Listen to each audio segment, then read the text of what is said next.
안녕하세요. 네, 안녕하십니까. 네, 어서 오십시오. 일단 이 성매매 후기 웹사이트 이름조차 생소한데 이게 어떤 사이트입니까?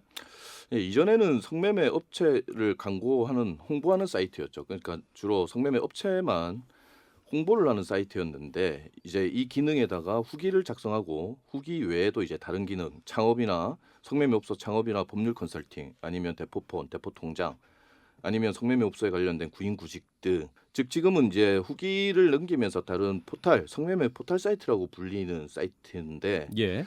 뭐 쇼핑이나 상품에 후기를 남기듯이 아니면 뭐 이사나 베이비시터 아니면 가정부 서비스에 대한 후기를 남기는 사이트처럼 그런 사이트와 유사하다고 보시면 됩니다. 예, 그렇군요. 이게 성매매 후기 웹사이트면 성매매를 본인이 했다 이 자기 고백하는 사이트잖아요. 그럼 이게 본인이 불법을 저지른 상태를 고백하는 사이트 이게 어떻게 존재할 수가 있죠?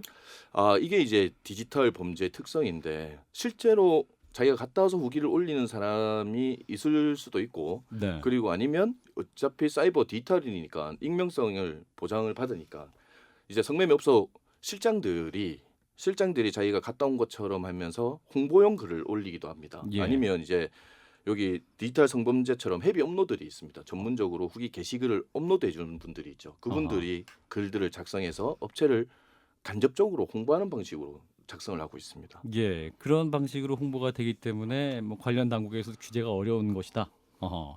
그래서 이제 보면 일주일에 5천 건 글이 이렇게 많이 올라와요. 예, 5천 건이 저희가 이제 조사한 사이트는 밤전이라고 해서 하루 방문자 수가 약 2만 명 정도 됩니다. 페이지 뷰가 한 40만 개가 되고 있기 때문에 일주일간 한 5천 개 그리고 한 2천 개 이상의 업소가 등록된 사이트입니다. 그리고 일주일간 이 5천 개의 후기는 이 2천 개 중에 1,000개 업소에 대해서만 후기를 남긴 업소가 그 업소에 대한 후기만 5천 개라는 뜻입니다. 어허, 그렇군요. 아니 이거 개수만 봐도 이게 엄청난 거 업체도 왜 이렇게 많은 겁니까? 이효린 팀장 이게 그러면 왜 이렇게 방치가 되는 거죠? 일단 저희가 사이버 성폭력이라고 하는 소위 디지털 성범죄를 주요하게 다루는 단체인데요. 네. 피해 지원을 하다 보면 실제로 이런 불법 사이트들이 굉장히 많이 있고 또 그런 곳에서 피해자가 존재하는 영상들이 유통되기도 하고 또 어떤 배너 형태나 광고 형태로 이런 사이트들이 많이 횡행하고 있는 중인데 저희가 작년에 불법 포르노 사이트를 130개를 고발하면서 이런 성매매 알선의 혐의를 같이 입증을 하면서 고발을 했었던 적이 있어요. 예. 근데 사실 그랬을 때 그런 불법 사이트들이 성매매 알선 혐의로 처벌을 받기가 굉장히 어려운 상황이었고 지금 검찰 조사되는 결과들도 불기소가 된다거나 그들에게 적법한 어떤 처벌들이 잘 되지 않고 있는 그런 실정입니다. 성매매를 했다 자기 고백하는데도 사법적으로 처벌하기 어려운 부분이 있다는 거네요. 아무래도 그런 사이트들이 전부 해외에 서버가 있거든요. 예. 법망을 피할 목적으로 운영이 되는 것이다 보니까 존재 자체가 불법인 것이고요, 애초에. 예. 그랬을 때 가해자를 특정한다거나 그런 운영자들을 잡아들이는 것에 있어서 수사기관의 여력이 부족하기도 하고 혹은 기술적인 문제들이 존재하기도 합니다. 해외 사이트니까 또 국내에서는 또 한계가 있는 부분도 분명히 있고요. 네, 어떤 수사의 영역에 있어서 어허. 어려운 지점들이 존재하는 상황입니다. 이런 웹사이트가 또 굉장히 많은데 이제 송봉희 교수님 한 곳을 조사하신 거잖아요. 예, 그렇죠. 예. 전체 후기 사이트가 제가 봤을 때 한 40개 정도가 있었는데 그 중에 40개. 하나를 가장 이제 방문자 수나 페이지 뷰가 많은 한 개를 특정해서 7일간 조사를 했습니다. 그런 사이트가 40개나 된다. 예, 제가 본 것만 40개 정도 됩니다. 어허. 그럼 그 사이트 한 군데 가보신 조사 어떻게 운영되고 있습니까? 분위기랄까요? 거기에서는 이제 한 뭐 2,000개 정도의 업체가 들어와 있고 그리고 이제 법률 서비스, 창업 서비스 같은 것도 되고 있습니다. 그리고 이제 거기에서 글들을 작성하거나 방문을 자주 하게 되면 성구매 할인권이라든가 원가권, 뭐 무료권을 제공해 줍니다. 그래서 업소에 방문하면 뭐 성매매 비용의 10% 20%를 일회 할인을 해준다든가 아니면 매월 원가권이라고 해서 이제 성매매 비용이 만약에 15만 원이면 10만 원은 성매매 여성분한테 넘어가고 5만 원은 이제 그 알선업자한테 가는데 그 알선업자 비용을 이제 할인해주고 네. 그 성매매를 제공하거나 아예 이제 무료로 제공하는 경우도 많죠. 아니 성매매를 조장하는 내용들이 많은 거네요. 이게 어쨌든 광고입니다. 후기 자체를 순수한 후기보다는 저희 네. 업소를 방문해줬으면 하는 그 광고 글이기 때문에 네. 필히 이제 사진을 첨부하면 오히려 이제 조회수가 더 많아지고 추천 수나 조회수가 더 많아지고요. 그리고 그 사진들을 자세하게 설명을 해줘야지 구매자들이 봤을 때 소위 저희 그쪽에서는 이제 내상이라고 그러는데 성구매를 했을 때 자기가 피해를 안 보게 실패를 하지 않게끔 한번 성구매를 했을 때 뭐 자기가 원하는 사람과 제대로 하기 위해서 그거에 대한 보증을 이제 후기로 확인을 하는 거죠. 후기가 그럼 굉장히 구체적이겠네요. 구체적인 것부터 시작해서 뭐 다양한 방식이 있습니다. 근데 이제 이를테면 외국과 다르게 미국에는 그 구매자들과 쌍방향 대화로 이렇게 이루어진다고 보면 네. 저희는 이제 후기글 작성하는 포맷이 따로 있습니다. 음흠. 방문 일자, 방문 날짜, 뭐 장소, 위치, 그리고 뭐 나온 성매매 여성에 대한 묘사, 뭐 이런 것들 작성하는 방식이 따로 있기 때문에 네. 거기면 댓글도 달리고 서로 또 질문하고 답도 하고. 예, 조회수가 일주일간 조회수 한 글인데 네. 조회수가 최대치가 14,000개의 조회수도 있고 14,000개. 예. 그러니까 조회하신 분들이 예. 그리고 한 아이디로 게시글을 많이 작성하신 분은 13개의 글을 작성하신 분들도 있습니다. 어허. 그래서 뭐 조회수 추천 수를 많이 받아서 그 안에서 또 어느 정도의 지위를 보장을 받고 있죠. 이 아이디가 후기를 남긴 이 업소에 대해서는 어느 정도 보증이 된 업체다. 뭐 이런 식으로 파워 블로거 같은 느낌인 거죠. 이게 좀 한숨이 나오는데 그러니까 사이트 운영자, 알선업자 뭐 이런 사람들도 말씀하신 바지 사장 이런 사람들도 그런 사이트에서 이제 암암리 활동하고 있는 거네요. 근데 왜 처벌이 안 되는 거죠? 여전히 이해가 안 갑니다.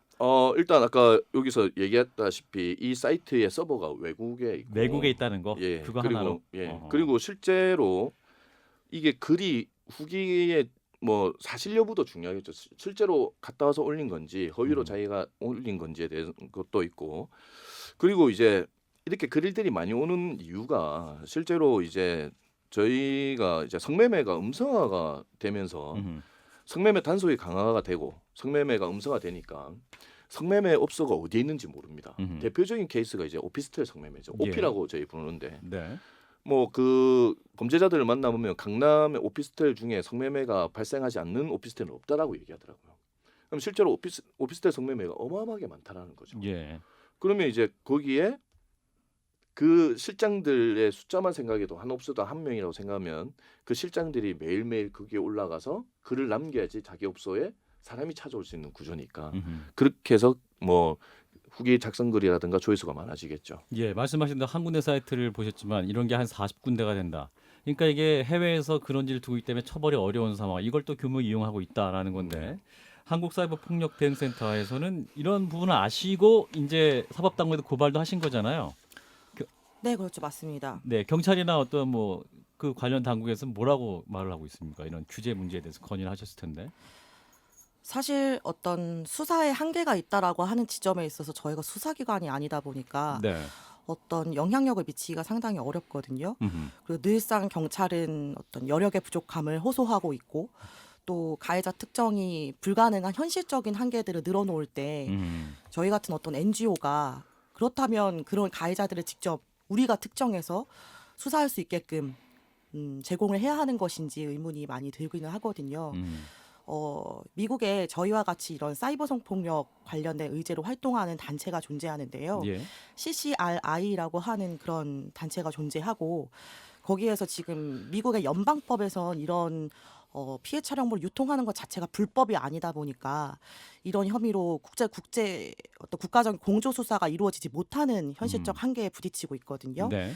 그래서 그런 어떤 미국의 입법 운동까지도 시민단체가 신경을 쓰고 연방법이 개정될 수 있게끔 노력을 해야 되는 이런 현실적인 한계까지도 부딪히고 있습니다. 사이트의 내용은 사이트는 이제 해외 사이트지만 그 성매매 현장은 국내에서 이루어지는 거잖아요. 그럼요. 맞습니다. 그러면 국내에서 이루어진 행위에 대해서는 명백하게 처벌을 할 수도 있는 거 아닙니까?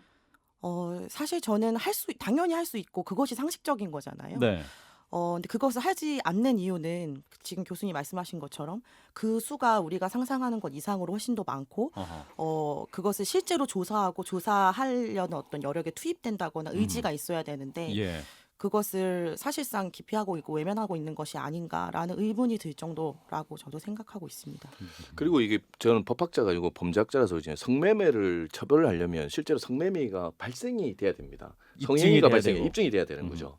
그러니까 그거에 대해서 그 이제 성매매 후기 사이트에 보면 성매매 그 단속을 피하는 방법들이 나와 있습니다. 음. 카드로 계산했을 때, 대기실에 있을 때, 성매매를 실제로 하고 있는 현장에서 경찰이 들어왔을 때, 그러니까 이 여러 가지 이제 성매매를 처벌을 받기 위한 법률적 쟁점들이 있기 때문에 경찰이 그 순간을 입증하지 못하면 성매매로 처벌할 수가 없는 거죠.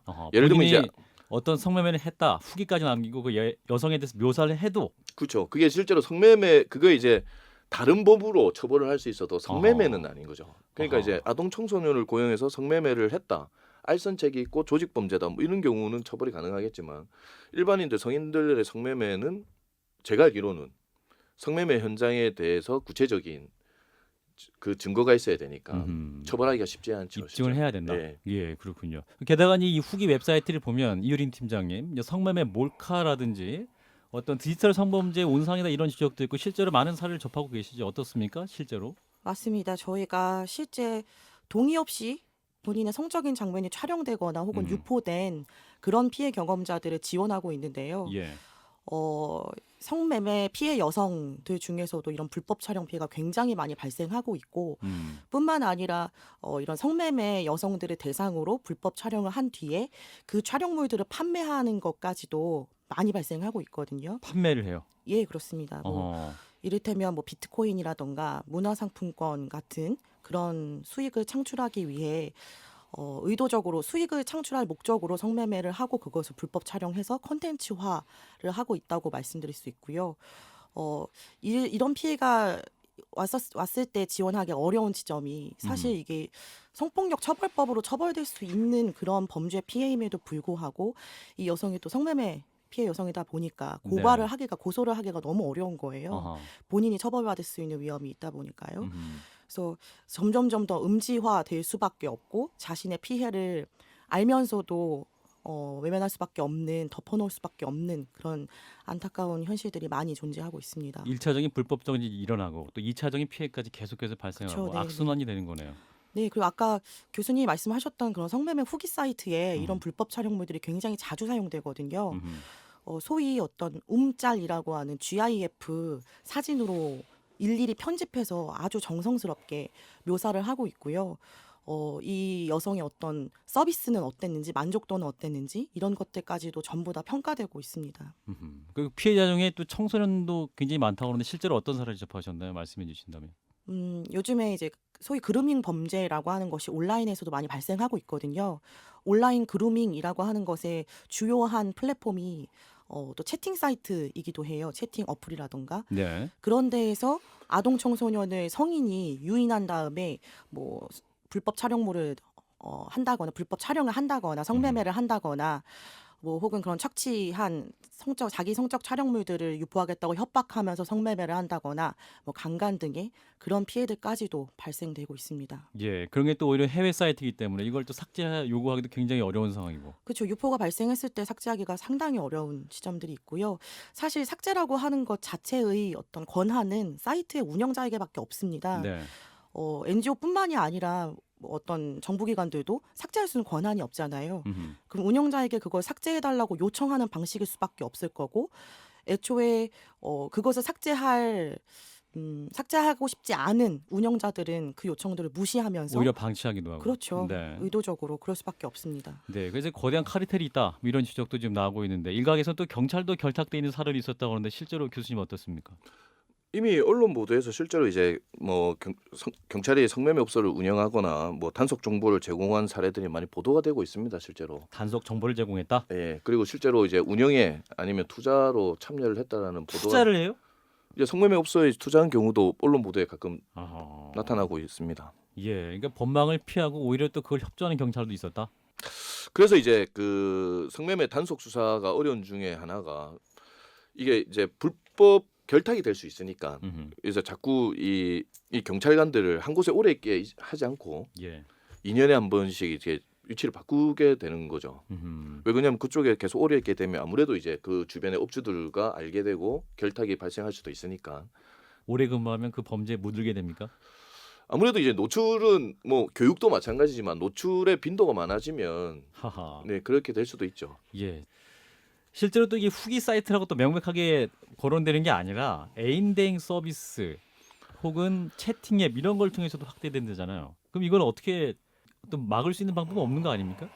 실질적으로 막을 수 있는 방법은 없죠. 그게 이제 정부에서도 여러 가지 대책을 강구하고 있고 특히 뭐 여성가족부나 경찰청에서도 노력하고 있는데 어려운 부분이 딱 제가 봤을 때 세 가지 포인트가 있습니다. 네. 개발과 규제 그리고 이제 국내법과 국제법 그리고 음. 이제 수사 강화와 사생활 침해입니다. 이제 랜덤 채팅이나 앱 플랫폼 개발이 이제 미래의 먹거리죠. 음.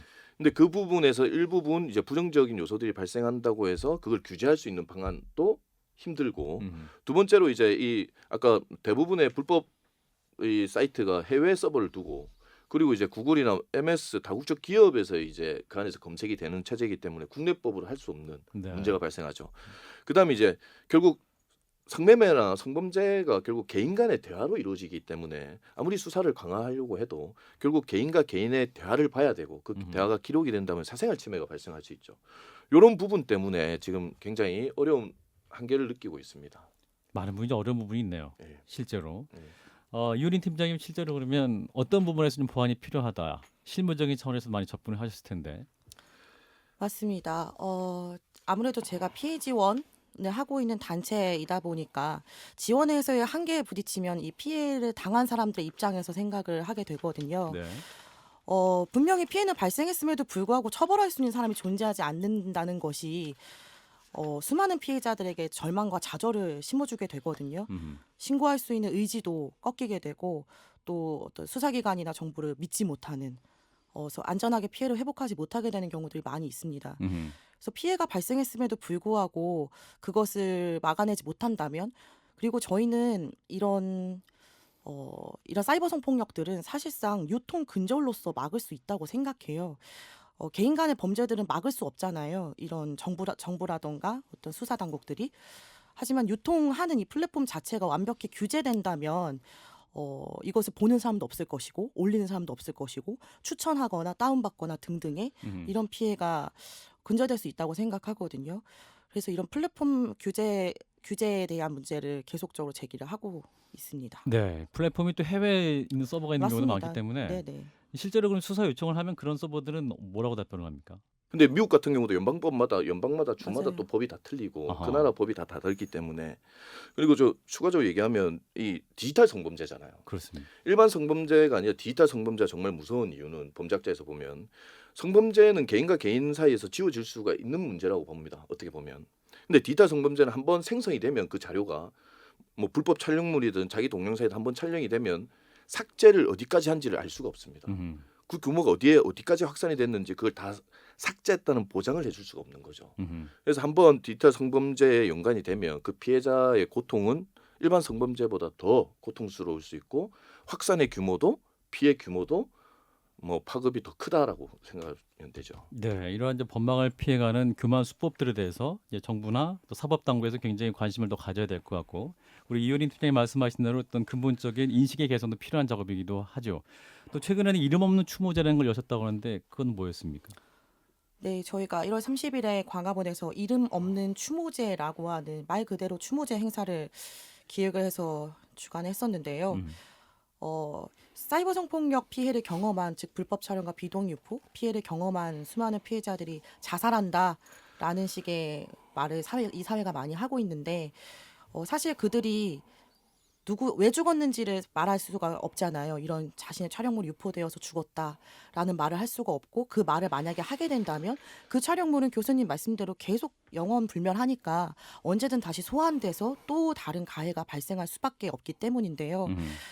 그렇기 때문에 기억되는 게 오히려 더 고통스러울지도 모르는 그런 피해를 경험하고 죽음에 이르게 된 사람들을 추모하게 된 것이고 저희는 그들이 자살을 했다라는 사실적인 것뿐만이 아니라 결국에는 자살을 선택할 수밖에 없었고 세상에서 내몰렸다 때문에 이것은 사회적 타살이다라는 취지에서 그들을 기리는 추모제를 진행하게 되었습니다. 그래서 자살로 수많은 피해 여성들을 자살로 내몬 수사 당국이라던가 아니면 정부 부처라던가 저희는 이 추모제에서 방통위의 그 책임을 묻는 액션까지도 진행을 했거든요. 네. 그래서 이것이 그냥 기리는 것에서 끝나는 것이 아니라 앞으로 이 문제를 해결하기 위한 우리의 당면 과제로서 이 사회가 같이 받아들여야 된다고 말씀드리고 싶습니다. 네, 우리 사회 또 관련 당국에서도 근본적인 인식의 개선도 필요한 부분을 예, 맞습니다. 지적해 주셨습니다. 교수님 지금까지 많은 부분에 연구도 해 주셨는데 관련 당국에 좀 조언하고 싶은 거 마지막으로 좀 간단히 말씀해 주시면. 아, 관련 당국에서도 이제 성매매나 이제 디지털 범죄로 확산되는 거에 대해서 상당히 관심을 가지고 있습니다. 그리고 예. 그거에 대한 규제나 정책도 노력을 하고 있는데 실제적으로 일상에서 보면 이미 지금 우리 사회에서 제의식이 희박화되고 있습니다. 그러니까 어떻게든 돈만 벌면 된다. 그리고 뭐 스포츠 토토처럼 한탕주의 이런 것들이 많아 발생하고 있죠. 그다음에 알선업자 처벌이 힘든 이유 중에 하나가 이제 바지 사장들, 소위 바지 사장이라고 하는 실장들이 숨없이 대기하고 있습니다. 한 달에 250에서 300만 원을 꾸준히 벌 수 있다라고 생각하기 때문에 끊임없는 이제 바지 사장을 고용할 수 있는 구조죠. 그리고 기술이 가지고 있는 양면성이 있습니다. 범죄는 디지털화되고 있는데 규제나 정책은 디지털화되고 있지 않죠. 아직도 그 사람이 찾고 필터링을 하고 있어요. 지금 AI가 사용되고 있고 빅데이터가 활용이 되고 있으니까 사이버 성범죄나 디지털 성범죄, 성매매 알선 문제에서도 뭐 AI나 빅데이터를 구축해서 그런 디지털로 이제 정책을 전환해야 될 시점이 아닌가. 네, 예, 범죄는 날로 디지털화되고 있고 이러한 단속과 규제 또 거기에 발맞춰 더 높은 수준으로 또 진화해야 한다. 그런 부분에 또 조언을 많이 해주신 것 같습니다. 앞으로 두 분이 하실 일도 많은 것 같습니다. 할 일도 없어지는 사회가 돼야 됩니다만 또 많은 부분 조언도 해주시고 또 피해자는 구제책도 함께 고민해 주시면 좋겠어요. 네, 한세대학교 산업보안학과의 송봉규 교수님, 한국사이버폭력대응센터 피해자 지원팀 이효린 팀장이었습니다. 두 분 고맙습니다. 예, 감사합니다. 고맙습니다.